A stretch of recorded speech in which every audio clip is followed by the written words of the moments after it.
everyone. We're here at Beaver Stadium where Penn State just took down UCLA 27-11. It was a little bit of a slow start for the Nittany Lions, but they get out of here with a win. There were a few ranked teams around the country. We were kind of scoreboard watching. A few ranked teams went down this week, so obviously if you're Penn State, you're thankful that you weren't one of them, but again, still a pretty underwhelming performance, I would say, overall for the Nittany Lions. Only a 16-point win over a pretty bad UCLA team that now falls to 1-4 on the year, with the lone win being a 3-point victory over Hawaii. Penn State, meanwhile, advances to 5-0. They'll probably stay at number 7 unless something crazy happens. But yeah, I thought a pretty underwhelming performance. I don't know, Lyle, what were your big takeaways? Basically just the slow start. When you look at it on the offensive side of the ball, they didn't have Nick Singleton, who was a game time decision. Obviously, when we went to practice this week, he wasn't in attendance. James did not have any form of a real update for us there. But he said post-game he expected to have him back Thursday, expected to have him back on Friday, expected to have him back today, and then he didn't really know until right before the game. So obviously you're down one of your explosive playmakers, but just the slow starts on the offensive side of the ball, really. I think they've scored 28 points through 5 games in the first quarter, which isn't that great considering the caliber of opponents that they've played. And then when you look at the defensive side of the ball, they're going against UCLA's backup quarterback, Justin Martin, who got his first collegiate start today. Ethan Garber's sideline, he was 2 for 5 across his first 2 seasons. So this is an inexperienced guy. And credit to Martin, he played very well with poise. The moment didn't seem too big to him when you're coming into Happy Valley facing a stripe-out crowd. Today there was the 10th highest attendance in Beaver Stadium history. But you just can't be giving up those big plays. Obviously you got away with it. And the scoreboard didn't really reflect it, considering they made a bunch of 4th down, 4th and goal stops. But then you still had that garbage time touchdown. But this isn't anything close to the best offense that they have seen or will see in the coming weeks. Yeah, I mean, you mentioned Nick Singleton. Again, he wasn't there during the Wednesday practice viewing session. And Franklin, after the game, says he expected to have him back today, but he wasn't there. We're not really sure why. We saw him in the pregame, and he seemed fine. He was fielding kicks. He was catching passes. So Singleton looked to be fully healthy, at least to my untrained eyes. But I expected him to get at least some playing time today. But again, no touches for him, and the only other running back to record a touch was Quentin Martin, who had 1 run. So other than that, it was all Katron Allen, who had something like 21 carries for 80 yards, something in that ballpark, with a touchdown. So not a great day from Katron. I think he only had 3.7 yards per carry, which is definitely on the lower end as far as, based on his career and kind of based on UCLA's run defense, which isn't great. So obviously you kind of expected more there from Katron, but they kept feeding him. I guess they didn't really have too much trust in Quentin Martin, who I guess made more of a bigger impact in the passing game. It felt like there were a lot of players involved in the passing game. I think 8 different Nittany Lions recorded at least 1 reception today, although the max was 3, so no Nittany Lion had more than 3 catches today. Liam Clifford led the way. He had his first 100-yard game. I thought it was kind of a breakout of sorts for him, career high there. So big game for Liam Clifford, who kind of shows, what he's capable of today. Kind of puts some stuff on film for opponents to have to worry about moving forward. Harrison Wallace had 3 catches as well, and then I think it was Julian Fleming who also had 3 catches. Almost had a touchdown, but he went down at the 1-yard line, so he was close.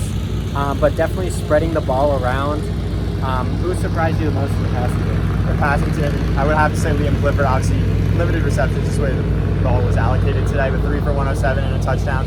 And you kind of really saw his expanded role today, regardless of what the stat line read, considering he was receptionless in the first 2 games, and then obviously kind of found his rhythm a little bit against Penn State, then got it going again against Illinois. But obviously this is a guy that we've talked about all offseason as not only one of the best playmakers on the field for them, but just as a leader in the room.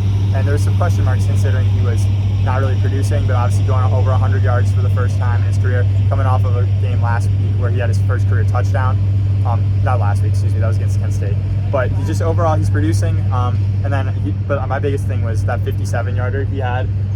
You saw him run down the field on a deep route, and considering we've seen him work predominantly out of the slot so far this season, and then just throughout his whole career, I thought that was something to keep an eye on. I asked him about it post-game, and he was just seems something that they're trying to incorporate more in the playbook for him, because he's always been capable of doing it, but his role is kind of limited to him a little bit. But outside of the pass catchers, I think offensively, one of the bigger players today was Vega Ioane, literally and figuratively. in this offensive scheme. You've seen Andy Kolnicki drop offensive linemen from the slot on the outside. You've seen it with Drew Shelton. You've seen it with Anthony Donko. And you've seen it with Vega, who's coming in from the slot. And today he laid a pancake on a UCLA defender, flattened him to the ground. And I just thought that was the biggest play. And then obviously when you got a kind of play like that, you got the guys juiced up on the sideline. That's the kind of play that when you're trying to find your momentum, get the confidence up. And I think he did just that.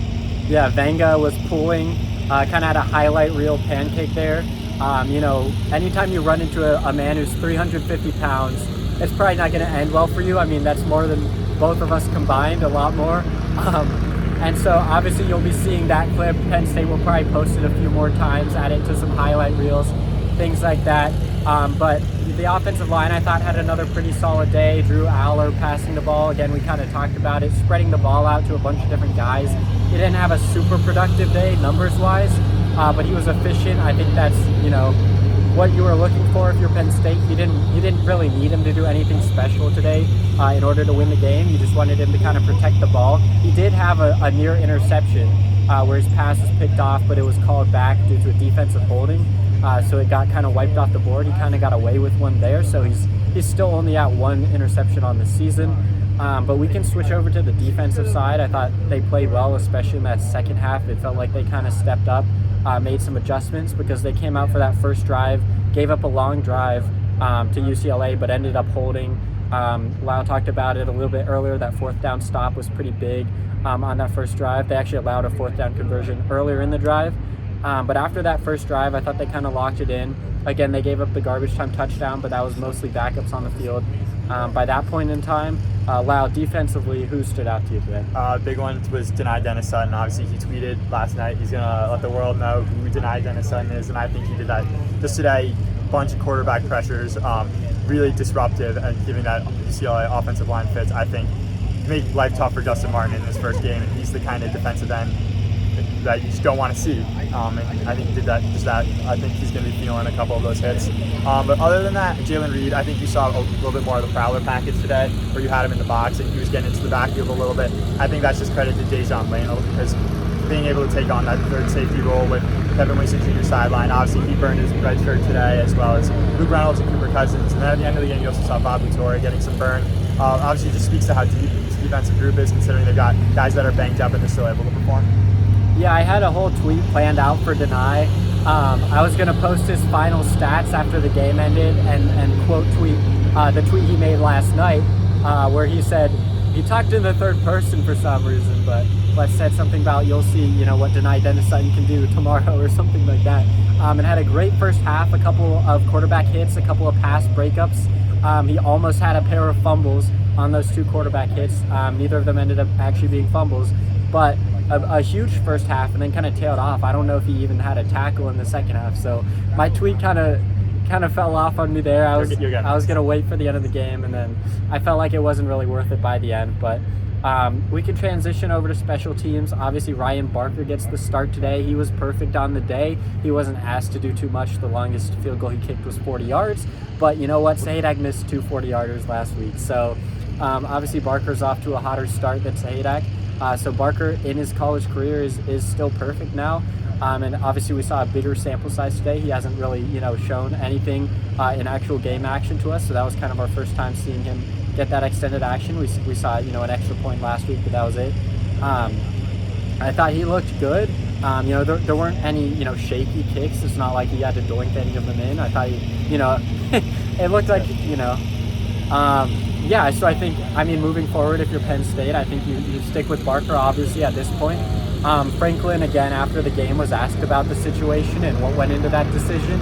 And, again, he was complimentary of Sahadak, reminded everyone how good Sahadak looked during fall camp when none of us were watching him, but said that due to a multitude of factors, they felt like, Barker was the right move for today, and I think he'll be the right move moving forward. But we'll wrap it up there. That's everything we had for you guys today. Next week, Penn State will take on USC, so you can stay tuned for more coverage from that game. But thank you guys for watching. Make sure you like and subscribe.